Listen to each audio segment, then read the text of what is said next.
Elon had a falling out with Larry Page. Thought Larry Page was too sanguine about artificial intelligence taking over human What did he intelligence. Do you call remember? him? Specious. Larry was saying that Elon was being specious, as in he was That was it. prioritizing Oh, there human you go. That's what it intelligence was. over Yeah, computer. machine intelligence. And I'm like, Elon's like, yeah, I like humans. And you know what? I'm kind of on the Elon side of this. I'm like, as a father, I'm looking at the pace of AI, and I'm like, man, I really don't want my kid to get clapped by AI. Like, that Yeah. doesn't look great. Welcome to another episode of Not Investment Advice. You got Trung fan, Bilal Zaidi. Jack can't join today. He's doing well. He's a bit busy this week, but Trung, what's going on? We've got lots Buddy, to let's talk get about. right into it. Tell people what we're talking about so we get right into meme of the week, because All right, we are OpenAI versus xAI. There's a lot going on there. thrown around there. Drama. We're also going to be talking about the debanking debate. A lot of you might have seen Mark Andreessen on the Rogan pod. He kind of shared this nugget, and it's been going around doing the viral rounds about people getting debanked in the crypto industry. And yeah, so we're going to break that down and talk a little bit about what was right, what was incorrect with some of the things he said, and anything else we've heard. And then Trung has got a nice fun fact fan vibe with the IVF industry. Very interesting. We're going to break that On down. an absolutely insane, one of the craziest New York Times articles I've read about a couple. Let me just tease the listeners. A couple had their embryos swapped. Just the absolute like Sounds mental like a movie anguish. already. It's Yeah, like Olsen literally. twins in the 90s or something, you know? Fuller House. Yeah. Let's all right, let's get into it with the meme of the week here. There's only I love one place to do this. This only is one who's place to been do taking this. over the feed. And I love how we always talk about, oh, we don't do politics at NIA and we have television. But listen, people, meme of the week has to be meme of the week, whether or not it involves a political topic, right? We're not doing politics here. We're doing meme of the week. Okay? It just happens to involve politics. Please understand that nuance. Listeners may have heard some news based on Google Trend searches for the word pardon on Sunday. I suspect some people are familiar that President Biden pardoned his son, Hunter Biden, of various federal crimes related to gun and tax laws. We're not going to get into the nitty gritty of it, other than for me to say, I understand why people are mad, but as a father, there's a 100% chance I do the same. I mean, that was basically the two types of tweets, right? The tweets were basically the presidential pardon has just gone out of control. So actually look at the history of presidential pardons and why it's there. I was about to ask you that. Yeah, what? Oh Why? yeah, let's talk about it. You know what? We're here. No, Let's yeah, talk about because it. regardless of what you think of it, people saw Yeah. he pardoned Hunter Biden. I saw the tweet that said that must mean there's a gatherer Biden somewhere too. But anyway, but yeah. Well, here, but you know what? What is the we're history going of that? deep. This is what people are here for, right? They're here for this, right? Let's get a little bit spicy here. Let's get a little bit political. Not too spicy, but here. So here's the history of Bilal. What do we got here? We got the pardons by president. So George Washington pardoned 16 people. Ulysses S. Grant pardoned 1,332 people. 1,332 had to do with kind of post Civil War stuff. You know who went ham on the pardons? One FDR, Franklin Delano Roosevelt. He was also president for almost 12 plus years. So that's why he was handing out these pardons like candy. And then more recently, last couple of years, Biden has pardoned 26 people. I'm sure he'll do more in the coming months.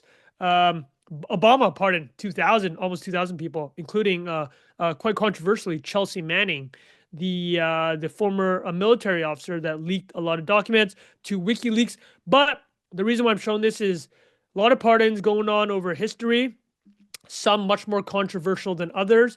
I think the most controversial pardon ever was probably Gerald Ford pardoning Richard Nixon for Watergate.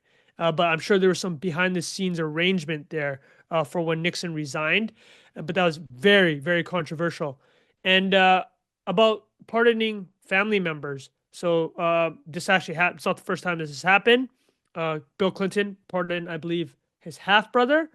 Donald Trump pardoned the father-in-law of Ivanka Trump, so Jared Kushner's father, who had federal crimes related to kind of like bribery, like, I don't know. It was extortion stuff. and it actually involved his half brother. Anyways, not to get super political, but blah. Here's a specific question: why does the presidential pardon exist? Do you know? No.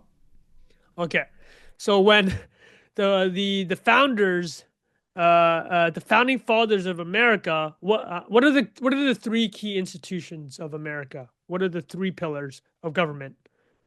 You tell me, Trunk. You're the All right, history there's a guy. legislative branch. You Yeah. finish it. Executive branch, and then No, what's no, the third you branch? just The keep judicial going. branch. Okay. Yeah, there you go. So why did the founding fathers make three branches? They fought the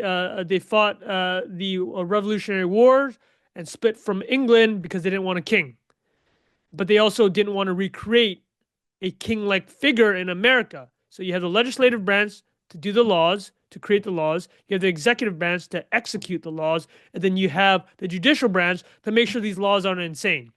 So everyone's checking everyone, but who's checking the judicial branch? What happens if the judicial branch has overreach? So that's what the presidential pardon is for. That was the kind of the idea behind it. But Is do this you know what you just said there? Didn't want a king, but then it sounds like he's getting king-like power, no? right? Well, the something about the presidential. So this is very. It's now we're man. I didn't realize how deep we're getting into the U.S. presidential system and the history behind it. But yes, the if you actually look at the history of the American presidency, uh, it's become much more king-like, and there's been a number of reasons why this happened. The state got much bigger, so under FDR, they created a lot of agencies to deal with the Great Depression. Controversially, created a lot of agencies. Dealt with the war. When you have to prosecute a war, a lot of power is vested in the president because the president has control over foreign policy, right? Or a big part over it. Nominally, Congress has to declare war, but there's been multiple wars in American history where Congress didn't actually declare a war. Vietnam War might be the most famous example, where there's actually never a declaration of war. It was called the Gulf of Tonkin Act. The TLDR of it is that there's an incident that may or may not have happened in the waters of outside of Vietnam, and that was used as pretext to send 500,000 troops by LBJ. Very controversial. Are we on the same page here, though, about why the presidential pardon exists? Like, it Yeah. was the theory behind it was to give some power to balance off against the judicial branch from the executive branch. And then a lot of people just like, man, that means you can just get rid of crimes. Is like, it's crazy, right? But it existed for a reason. Hunter Biden, was it political? Was it partisan? We're not going to get into that here. We already gone far Was enough it down here. political? Yeah, Jesus, okay. we did all that because we wanted to talk about meme of the week. There we go. Let's get straight into All meme. right. Thanks for that background. There's Yeah. only one place to start though in the meme of the week So, contest. our friend of Our the boy. pod, Yeah. Dr. Parikh Patel, BA, CFA, ACA-esque. Okay? So, What a I don't legend. know if you listeners have been following X Twitter. If you're not on X Twitter and you haven't been seeing this, it's one of the greatest performances that in shit posting history. So Dr. Parikh Patel has been around started in financial Twitter. Okay, so let me pause this.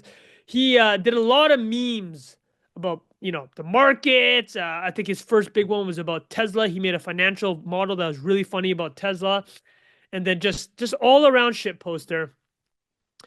His last name is Patel. This pseudonymous shit posting parody character. Trung, you're telling me this is a parody the whole time? This Yeah, is not a real this is person? a parody, right? So some people may not know this, which is why we're teeing up this meme of the week. So if you haven't been following some of Donald Trump's nominations, one Cashew Patel, notice the last name here, was just nominated to be the director of the FBI. So Parikh Patel, the parody account, has been nonstop talking about how Cashew Patel is his son and how proud he is that he went from managing. Same way he the did lo- like Chamath back in the day. And, yeah, exactly. Yeah. How he's- Cashew Patel went from managing their local motels to become leading director. And wait, there was another post about him and Vivek being childhood friends or something, right? Childhood friends. So it's out of control, right? So this is the tweet that went up when over the weekend when Biden pardoned his son. Okay, Hunter. So it reads, Joe Biden was so worried about my son Castro becoming director of the FBI that he decided to pardon his son Hunter for all of his crimes. This one pops off. 51,000 likes, 2 million views. It's not clear actually how many people know that this is a joke. So, for example, I don't want to out this person here, but I mean, Rafa, if you can blur their name, well, whatever. I've already put it on Twitter where That's many fine, people yeah. have witnessed it. This person writes, but astutely observed, I don't believe you're Patel's father. You haven't tweeted about him for like 100 times today. This doesn't look normal.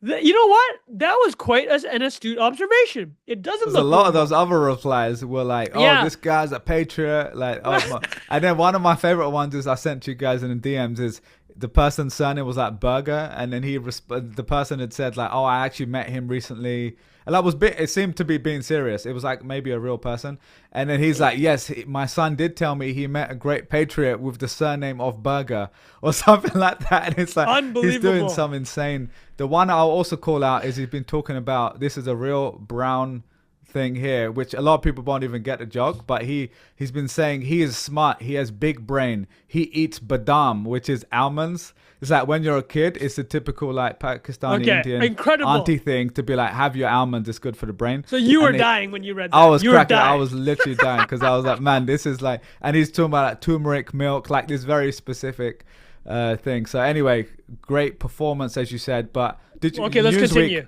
Yeah. So Okay, you're gonna share so this. we were just talking about how, there were some credulous individuals in the comments. They're like, huh, looks a little bit suspicious. You know who wasn't credulous? That You know who wasn't believed suspicious. it? Who thought it wasn't suspicious? Newsweek. The one of the most famous and important magazines in America, which has fallen on hard times, they write an article. And an article reads, a surprising voice to weigh in on the pardon of Hunter Biden is Dr. Parikh Patel, father of FBI Director nominee That's Kash incredible. Patel. The elder Patel wrote on X that Biden made the decision to pardon Hunter because he was so worried about my son. Bro, but here is the this is it, people. This is the cherry on top. Many hours later, the good people at Newsweek had this correction. Bilal, I want you to read it out. I boxed it in red. What does it say? Corrected 12/2/24 8:57 p.m. ET corrects to move incorrect reference to Parikh Patel. There's a typo in the correction. Yeah. Anyways, there's meme of the week, people. I didn't want to Pretty get wild. political. And I will say we don't have time to go for all of them, but that new meme template of Vivek on one side and then Kash Patel on the my other, God, dude. with the infamous picture of him looking locked in, that. Yeah, that we don't know what incredible. people listen. If you don't care about politics, which is probably good for your brain at this point, and you're not an ex Twitter, also kind of good for your brain. Yeah, well done. Yeah, good job, right? If you have no idea who Donald Trump is nominating for his cabinet and these other department positions, you are probably living a stress-free, healthy life right now. Wait, just since we're on it, real quick, is Linda McMahon actually a real nominee? Yes, she's nominated for the WWE Department of Education. Vince Well, McMahon's that wife. shouldn't be surprising. She was already in the previous administration. Oh, man. I don't Yeah. follow. So yeah. Okay, well, I've been dude, so your staying out brain the is game. probably in a lot healthier position than my brain is in. But Yeah. but Well, let's anyway, get let's to, get straight into OpenAI versus versus xAI. So why I don't you think give people us will a bit appreciate background that on detour. this? Yeah. Yeah. So, listen, we talked about OpenAI a lot here, and I didn't listen. We haven't actually talked a lot about xAI because, frankly, their product Grok it's getting there. It's just not quite. Yeah, they're Claude. a little bit later. Yeah. They're Well, they not are as- late, right? Yeah. They're like a year old. But we got a shout out here to Jack Butcher, who's not on this call. But when we sat down that episode after Twitter renamed to X, and my initial instinct was, this is not a good rebranding. Twitter has so much weight to it. Jack's like, Trung. You're looking at this all wrong, man. What does Elon want to do with Twitter? He wants to turn to everything app. Whether or not he accomplishes that, different question. But he wants to do that. What do? You get rid of all the baggage, start a new brand. And then during that call, as Jack was schooling me in branding, we made the realization. I can't remember which episode it was, but it's probably a year ago. You remember that, right, Bilal? We're like, oh my God, and he launched xAI, Yeah. and he gave 25% of xAI to the ex-Twitter investors. If he took this thing public, this is what we said at that time, this thing would be worth $100 billion just from the meme Elon Halo hype. So on that point, this is like probably a year ago, xAI just raised around $5 billion, 5 or 6 billion, valuing it at $50 billion. Elon, in this round raise, has given 25% of xAI to the ex-Twitter investors. Do you know what that means? That means that those investors are now made whole on paper from the Twitter X 70% drawdown when they bought it at 44 billion. Bilal, what do you think about that? The Yeah, I mean, Twitter if X Elon knows investors one thing, it is how to get a premium valuation on his companies. and make his investors whole.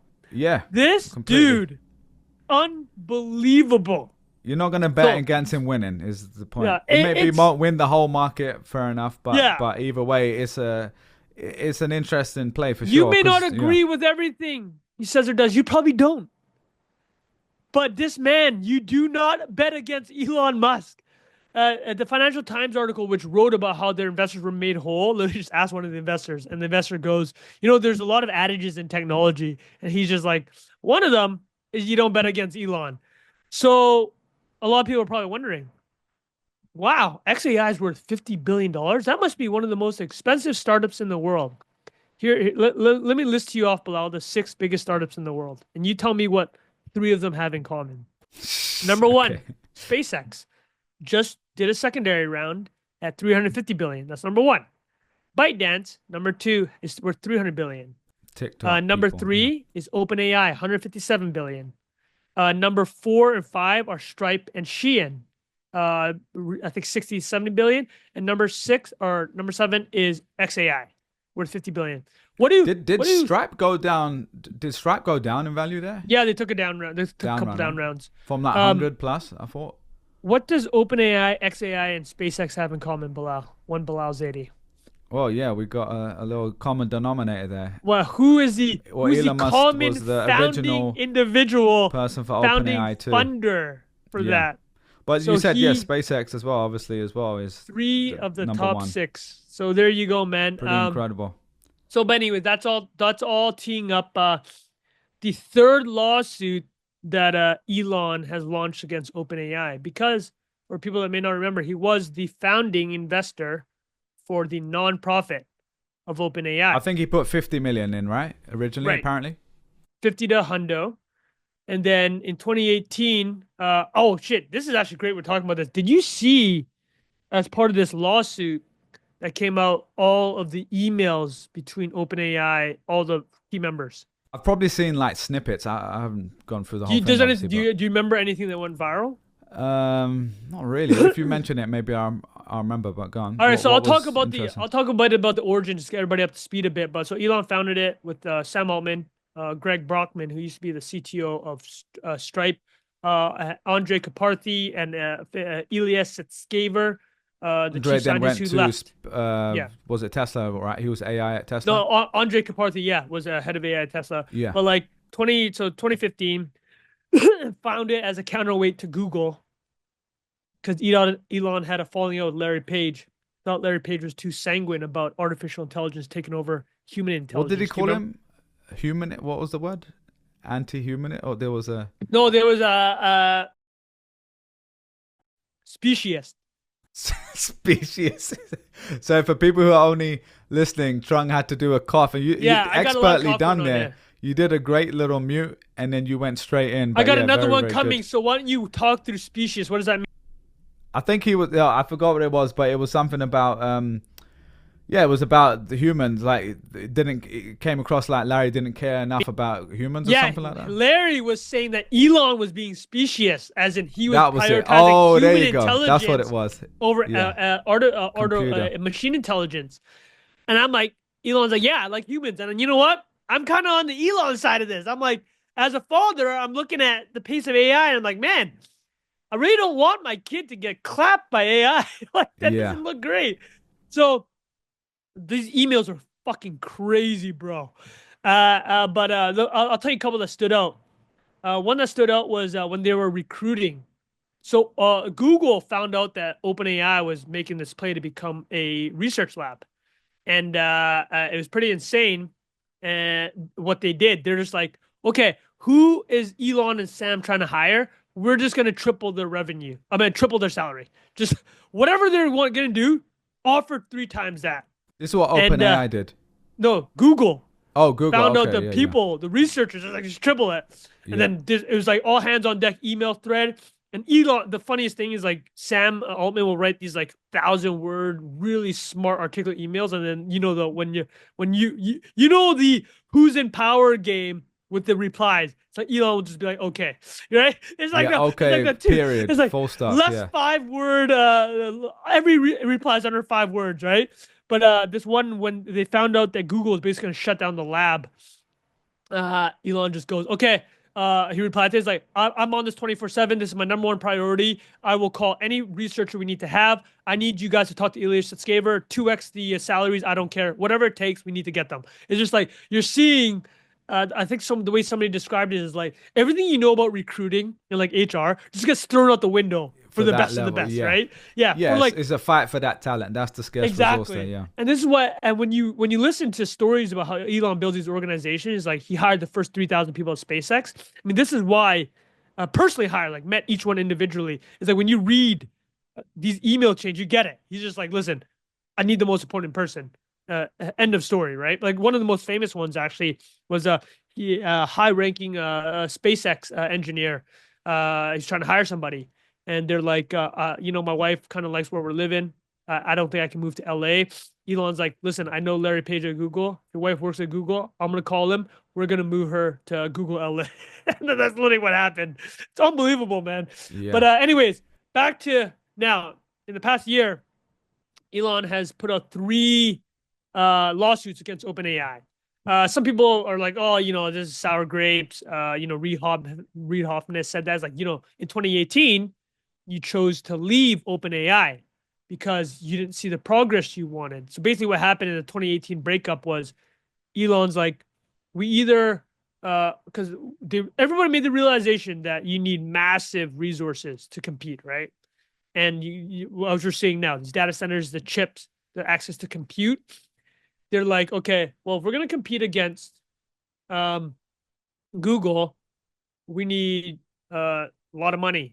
Elon basically wanted to roll OpenAI in 2018, the research labs, into Tesla because you can raise money through Tesla. Tesla has resources, and Sam Altman didn't want to do that. And obviously, what ended up happening is he had a break with Elon and then went to Microsoft and Satya Nadella. So that's kind of like the way to view that. And but at the end of the day, here's the reality. OpenAI is changing from a not-for-profit to a for-profit. Have you seen that, Bilal? Yeah, I think we talked about in the pod as well previously when they first announced that, and there's been a lot of backlash around that. What was your gut? I mean, dude, you've worked in not-for-profit spaces. How do you view that? Like that, is it pretty cynical in your eyes, or is it not cynical?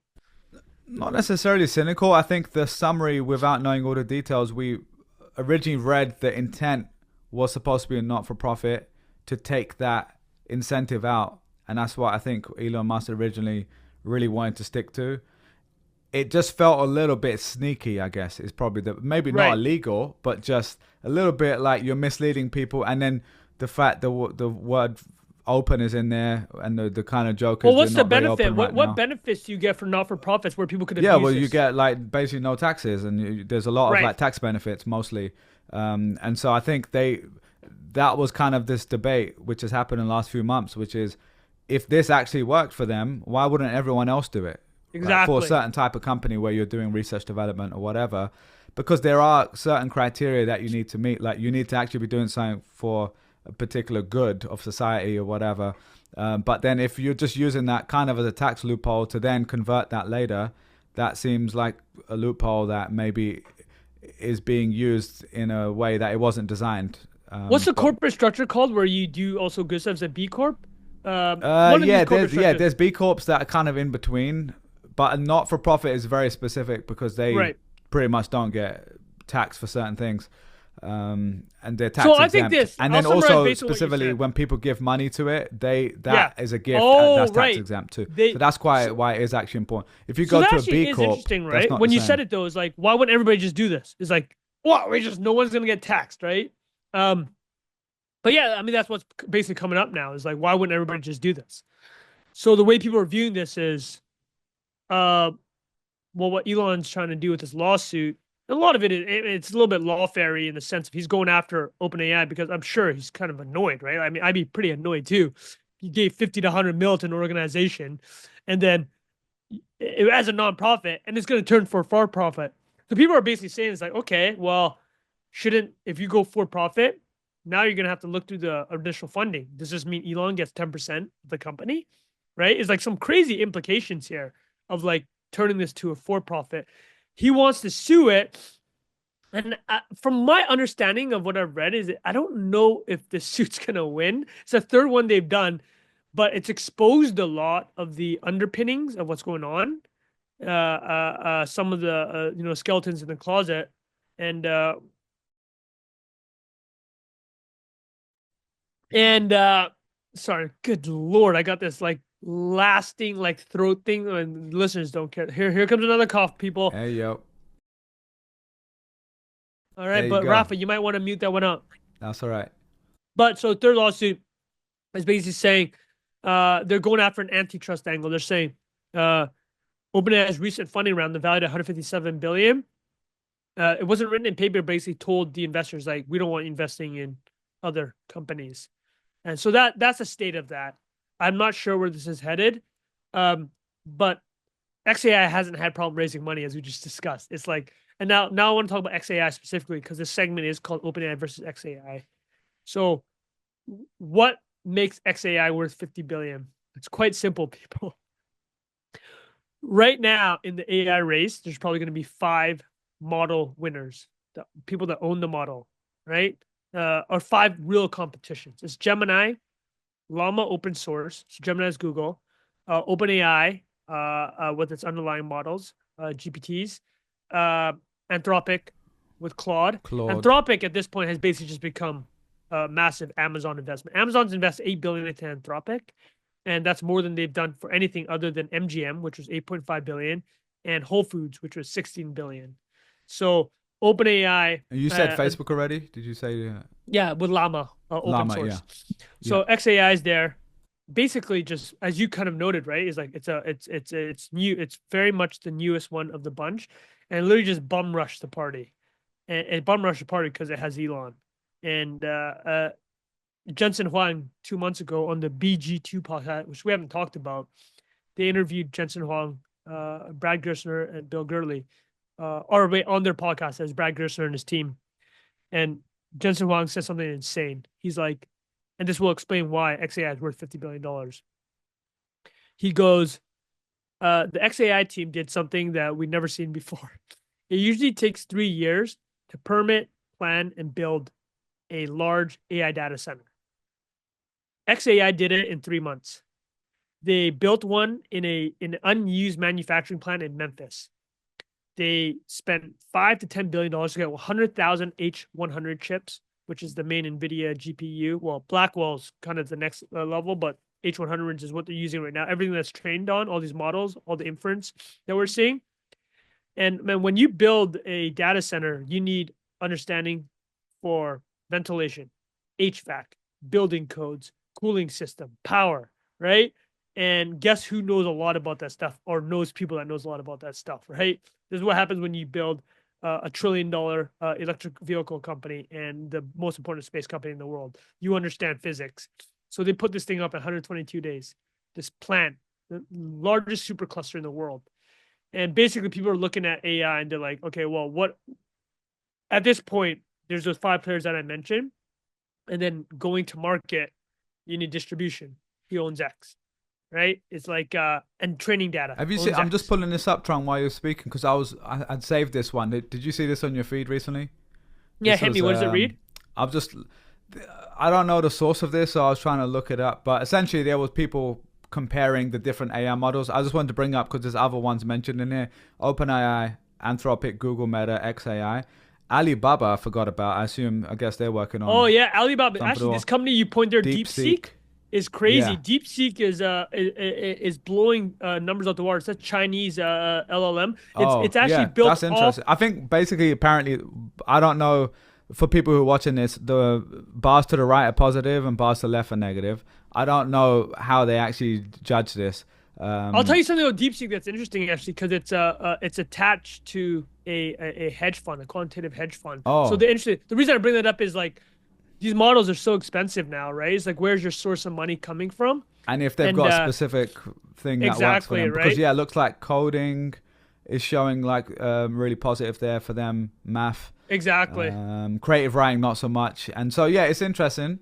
And then there's Nvidia, Microsoft, Mistral Co here. So again, I don't know how accurate this is, what it's based on, what the criteria is, if it's the latest models or not. But this was going viral recently. I just Right, right, had it right. saved. No, it's good. It's good to see. But anyway, I framed it though. You see what I'm saying, right? It's like why when I tell you why is xAI worth 50 billion, what would you say They've got, basically? yeah, I would have thought just they've got the unique data set of Twitter, obviously, Data of X. set, So distribution, and like the ability to put up a freaking a super 100,000 H100 cluster in 3 months, right?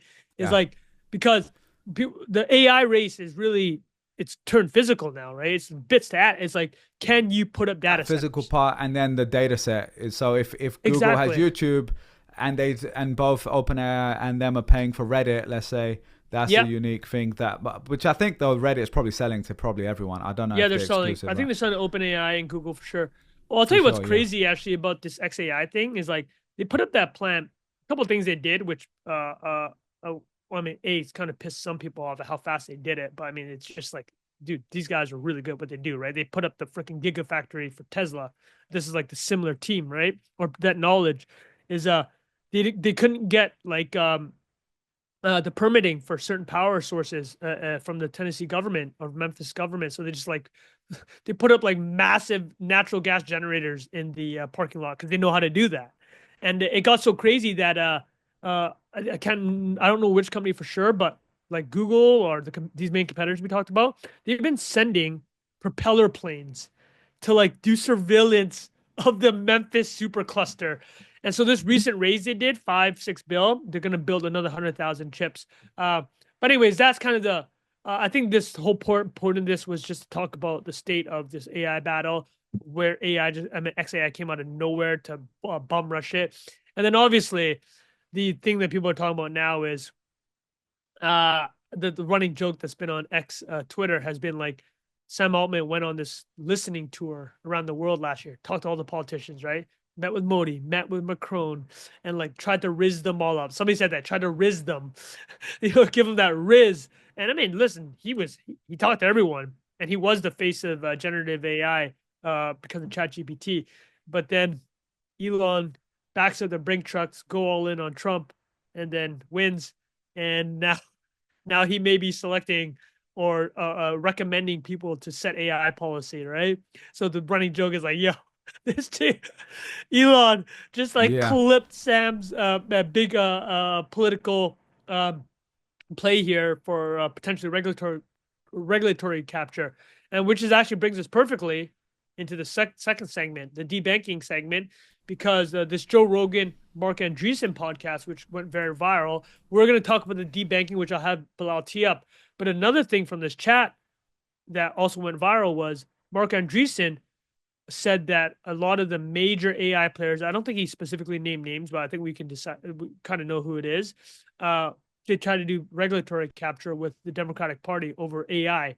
And I think the exact quote he had was, Yeah. I was in a meeting. You remember this, right? He's like, I was in a meeting and they basically I think wanted I've to got the make clip it. here actually. Yeah, It's like play it. 20. Should we just play it? Yeah, Just play give me it, one play second it. here. Yeah, Right. the AI thing was very alarming. Yeah. We had meetings this spring that were the most alarming meetings I've ever been in, where they were taking us through their plans, and it was Like what kind of? Can you talk about it? basically just full government control, like this sort of thing. There will be a small number of large companies that will be completely regulated and controlled by the government. They told us they just said don't even start startups, like don't even bother. Like there's just no way. There's no way that they can succeed. There's no way that we're going to permit that to happen. Wow. Yeah, they said this is already over. It's going to be 2 or 3 companies, and we're going to control them, and that's that. Like like this is already finished. Oh my God. No, no, when you leave a meeting like that, what do? You go endorse Donald Trump. That was pretty good All response. right, that was good. So that was the Well, end. And should I just play let's the tee up debate the one second now? one. Tee it up. So Yeah, and then we here's can the new talk about segment. them both. All right, this is the part where you talked about 30 tech founders being secretly debanked. We're going to break both of these down. Yeah, let's play it. This started about 15 years ago with this thing called Operation Choke Point, where they decided to, as marijuana started to become legal, as prostitution started to become legal, and then guns, which there's always a fight about. Under the Obama administration, they started to debank legal marijuana businesses, escort businesses, and then gun shops, just like your gun manufacturers, and just like you're done, you're out of the banking system.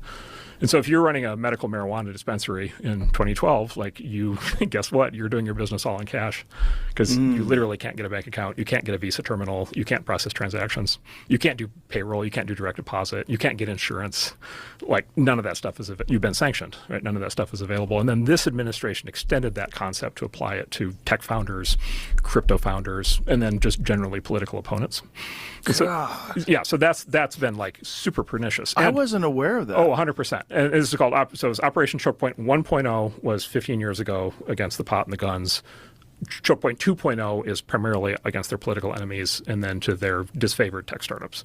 And it's hit the tech world like we've had like 30 founders debanked in the last 4 years. Really? Yeah. It's been a big recurring pattern. 30. This is one of the reasons why we ended up supporting Rogan Trump. Like, just we just cannot handle Yeah, it. we can't you live in can't this handle world. it, We yeah. can't live in a world where somebody starts a company that's a completely legal thing and then they literally like get sanctioned, right, and embargoed by the United States government through a completely unaccountable. By the way, no due process. None of this is written down. We can break There's no down rules. what part of this There's no is court. correct or not. There's no decision process. There's no appeal. Who do you appeal to, right? Like who do you go to get your bank account back? This started. All right, so Yeah. that was a minute and a bit. But Why yeah, don't I you think talk worth us through them, talking Bilal, about. what you know about this situation, and I'll opine in. So I guess they're kind of related in a way. It's basically just about the impact of government and policy on what he's deeming to be innovative stuff. So whether that's AI or the debanking of founders.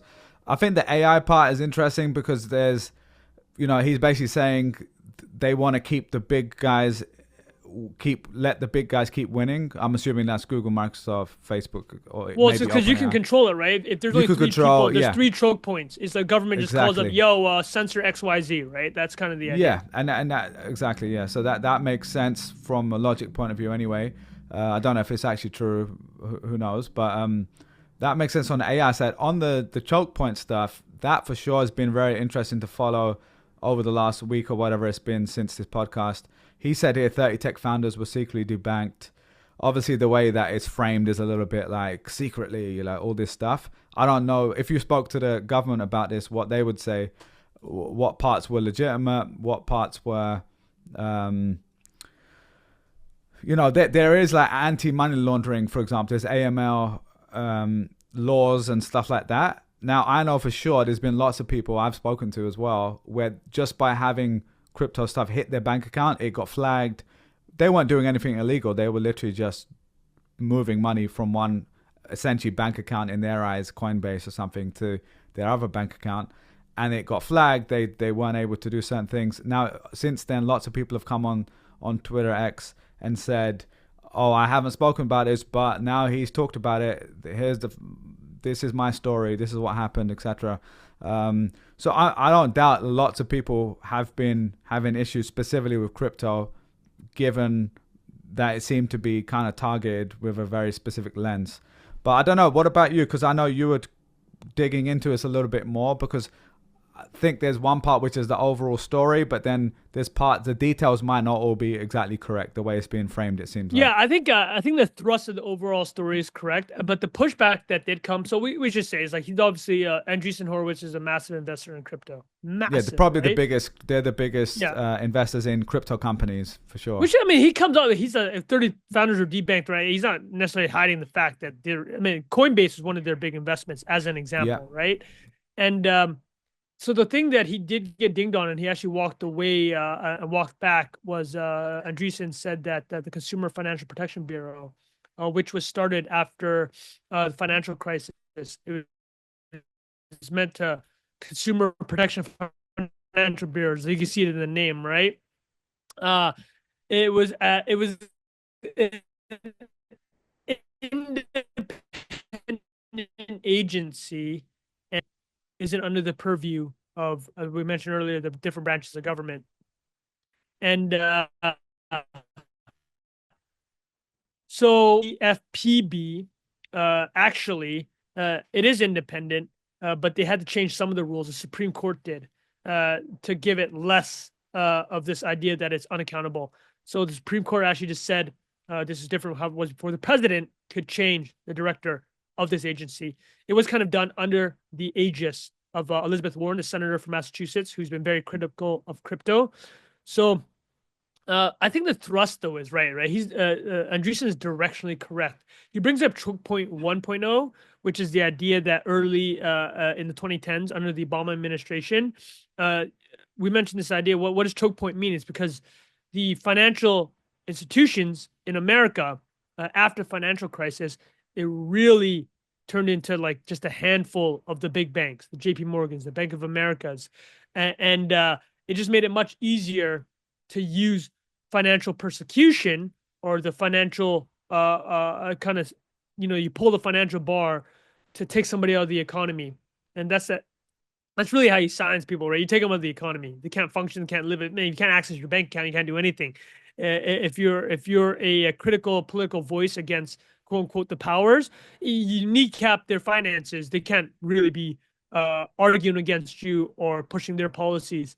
So crypto, I think the best way to describe it is like continuum, essentially, is clearly the Biden administration and the SEC under Gary Gensler, they did not want crypto to thrive, right?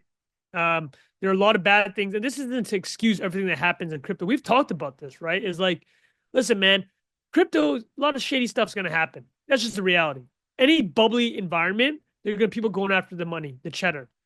But the debanking thing is a very specific charge. It's saying that people were getting debanked and not even getting the opportunity to build a company or to innovate at all. And I would largely agree with that thrust. Yeah, Again, definitely like kneecapping them for sure. Yeah, you can quibble with us. I mean, he was just riffing for 3 hours on Rogan, right? And he got fact checked and he even walked back some lines. Like the things he said about the CFPB, he actually wrote. I can't remember the exact. What's tweet the CFPB again? The Consumer Financial Protection Bureau. And Yeah. he's like, you know what? Actually, I'm seeing that the CFPB makes it so you can't go after people for their political views, or they're trying to like pull that back. But the idea that none of these agencies are partisan is like, it's so difficult now in 2024. Everything's become partisan, unfortunately, right?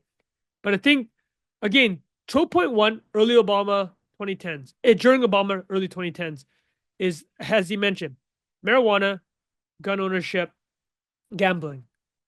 If you don't like those things, how do you take them out? You debank them. It's simple. You can't run a business if you're debanked, right? I think that was largely proven to be true, that the levers of finance were used to hurt these industries, and also the government. Why is it a choke point? Again, the government just gets to make one phone call. Yo, Jamie Dimon, no more gambling, please. No more gambling. No gambling businesses get funded in that period. Choke point two went after specifically crypto, and Nick Carter, who's a early big crypto investor, also does some AI investing. He's written about choke point 2.0. This one here, right? He wrote about exactly. It here. I was just going to share. There's him. This guy Sid. He is. Why don't you read some of this? Why don't you read? Okay, well, you're just showing people got debanked. I'm just showing like his basic. Yeah, there's him, and then there's this guy. I think this is the Frax guy, maybe. Yeah, founder of Frax. What does it say? What does he say there? He said kept quiet about this for almost a year out of fear, but since I'm in good company with Tyler, Cameron Winklevoss, Brian Armstrong, Elon Musk now, last December I got a call from JP Morgan saying, we have to close anyone's account that we know their primary source of income or wealth is crypto. This is directly from the top from Jamie. I'm really sorry. Again, this Jamie is Dimon. his words. There you go. Yeah, Jamie Dimon. Yeah. I had a close relationship with my banker, so I assume 99% of people wouldn't even get this kind of transparency or explanation. Wanted to add my own name to the debanked list, essentially. It's real. It's happened. Hopefully now it will soon be over. So yeah, this other guy, Sid, he actually shows Oh, the a actual letter picture from of JP the Morgan letter from Chase. Chase again, Turner Holdings.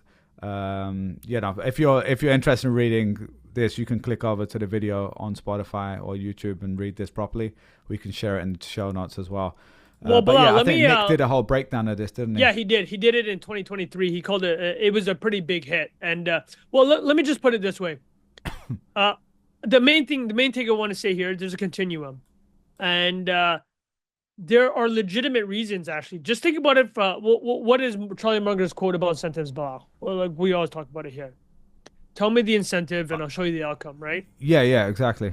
If you're a banker, right? If you work at JP Morgan, what is your incentive to bank crypto versus what could happen to you, right? Is like, yeah, completely. it's like the structure of it is very difficult, right?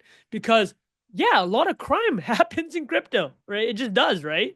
And a lot of shady stuff happens in crypto. So like I can just see from the banker's perspective, like it doesn't even have to be nefarious. It's just like, and we are obviously pro crypto on this podcast, and people like anybody listens knows that. But it's like I get the banker's position, right? It's like, why am I going to deal with this smoke, right? It's like, why am I'm going to deal with all this smoke for another potential FTX SBF situation? It's like, I just don't want to deal with it, right? But having said that, there was clearly an anti-crypto bias in the Biden administration. I think that is proven without with an ounce of doubt, right? Yeah. And we talked about it here. It's like the lowest hanging fruit for this election was for one of the candidates to say, keep your Bitcoin, right? Yeah. It's like, what, 80 million people own crypto or Bitcoin? Is like, why piss them off, right? It's like, this is a real legitimate power base now. This is a lobbying base. I'm not saying this is good or bad. I'm just saying people have vested interest. What is the incentive? What's the outcome? And the deep banking stuff, man, not surprising. That's what I would say. Maybe not to. And also, Trung, I think you mentioned, you know, this was the crypto example, but there were also, as he mentioned in there, and you mentioned like the weed stuff. That was interesting. Oh, dude, because I remember that it's not federally legal to do weed, which means no bank that operates across America will ever bank a weed company. Because I remember, I mean, when I first started going to California, when I moved here, I think it was already legal there, I guess, or at some point it became legal. And I remember going in there, and I forgot the name of the store, the Canadian company that's kind of like the Apple store. Oh, you know, Canopy. Yeah. Maybe that's the holding company. But anyway, whatever it is. And I remember they didn't even take credit cards. You couldn't pay with credit cards. Dude, and it was for that same reason. You will literally, no bank will bank you, right? So like this stuff happens for industries that people don't like at the federal level. It's like, dude, you can buy liquor anywhere, right? There's no way that weed is worse than liquor. I mean, yeah, and also it was already like you're legally allowed to sell it there, so it's not like they're doing something under the it's because no table. Bank will take the business, right? It's just not worth it. Like JP Morgan, so it's would just never one bank. of those annoying lag things, and like hopefully over time that's just corrected. But I don't know what's the current status of that. Even for I'm just trying to think of other industries, so it's not like we're being biased or something. Legal, it's right? Specific. It's like you can't. It's but so now can you still not pay by card probably for those things? No, but I mean like you'd have to do like a California community bank, right? Yeah, okay. What that does is it raises the cost of capital to do business, right? Do you know how expensive it is to carry literal bags of cash?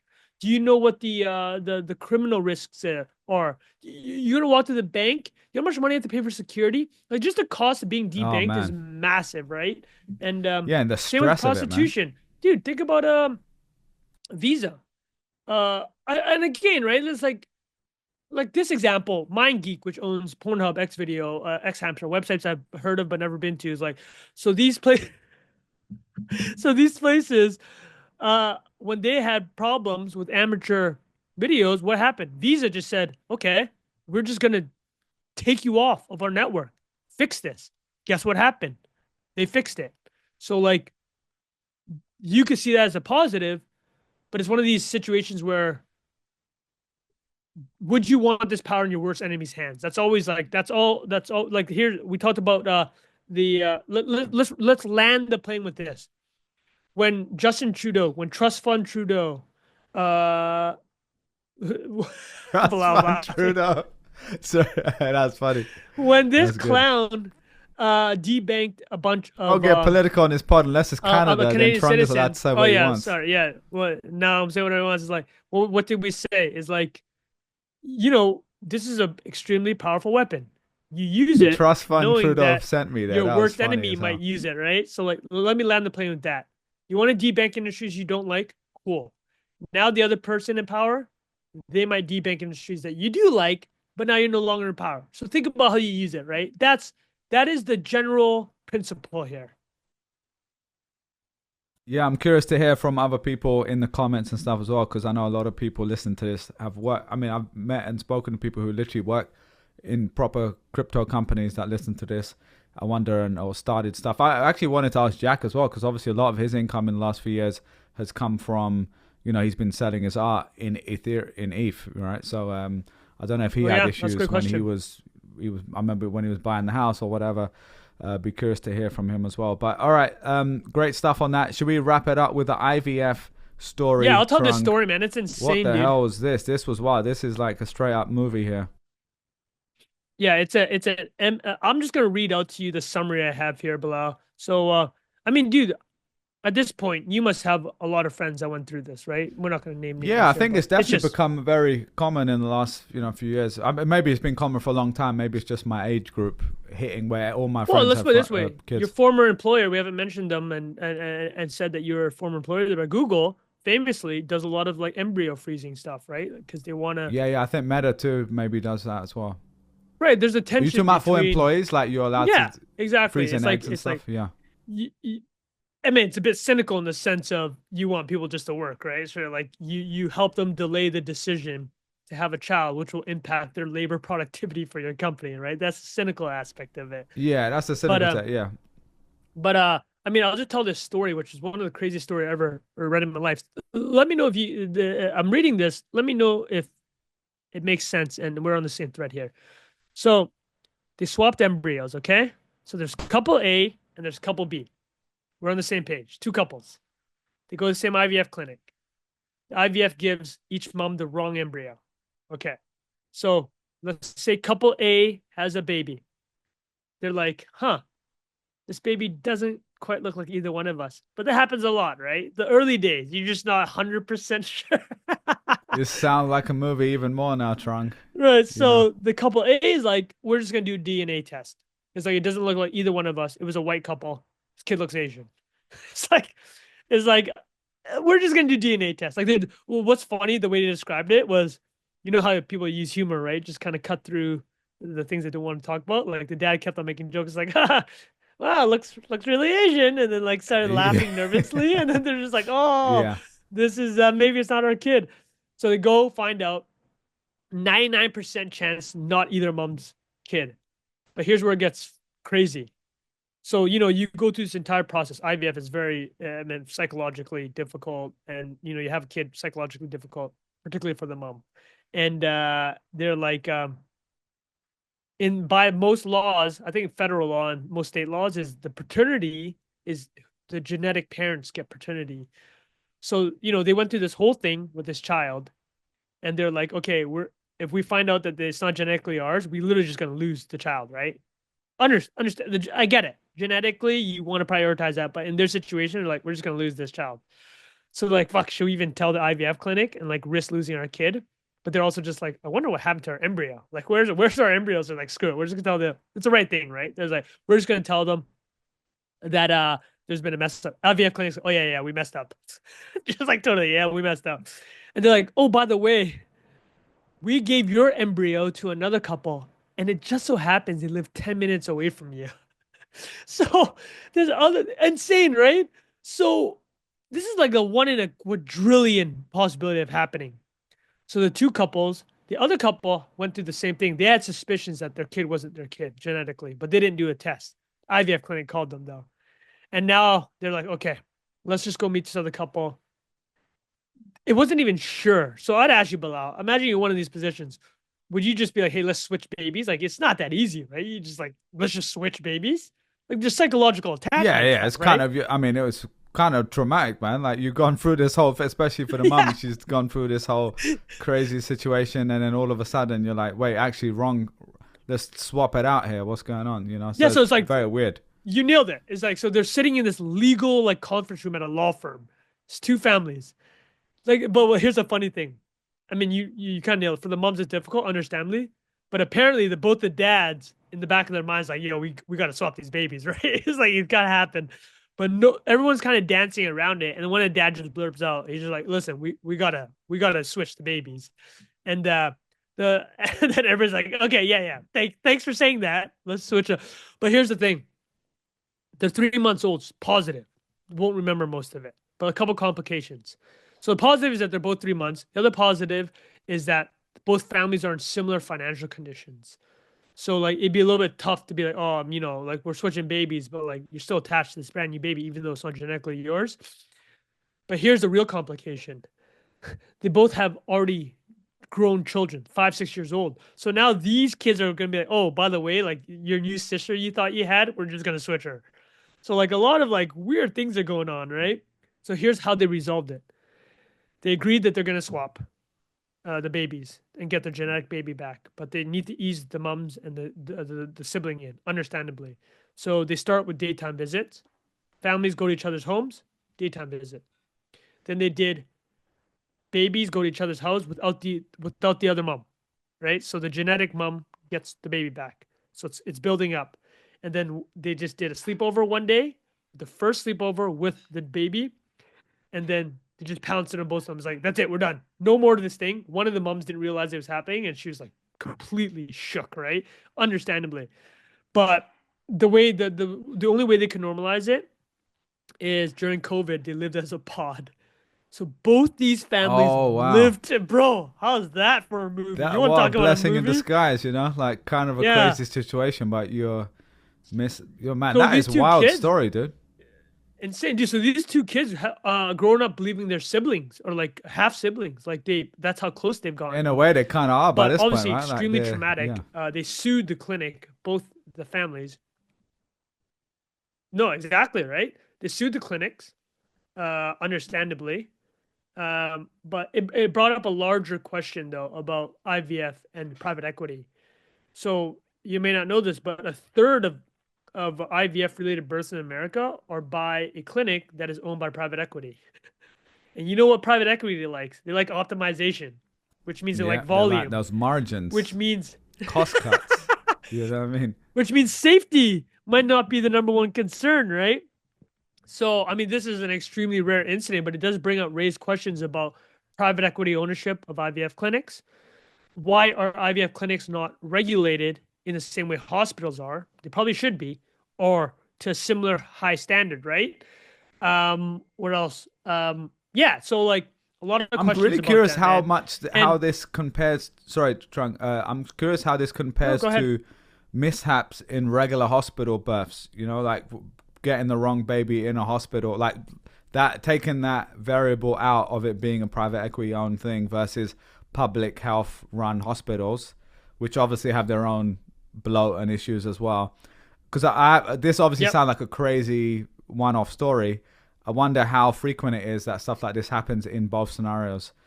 Because I'm sure there's lots of mishaps in regular hospitals too. Like, you know, when they take the baby away for a little bit, and like, I'm sure there's mishaps there. I don't know how easy it is for that to happen. That's actually a great question. I don't know what the comparison is between it, but to be fair, maybe the hospitals is worse, right? Maybe I'm giving the IVF clinic smoke for no reason. But the other things I'll say about the industry is it's going to get bigger and bigger, right? We've talked about it here. Is like people delaying births, as we mentioned with your company, allowing people to freeze or women to freeze embryos, and delay the child raising process. But no, the story is crazy, man. There's not much more I can add to it than wow, just a crazy story. Very cool though. Yeah, thanks for sharing that. I think we can probably wrap it here then, Trung. That was a great episode. Great to chat as always. Hope you guys enjoyed that. We'll be back next week. Cheers. Bye-bye. Peace.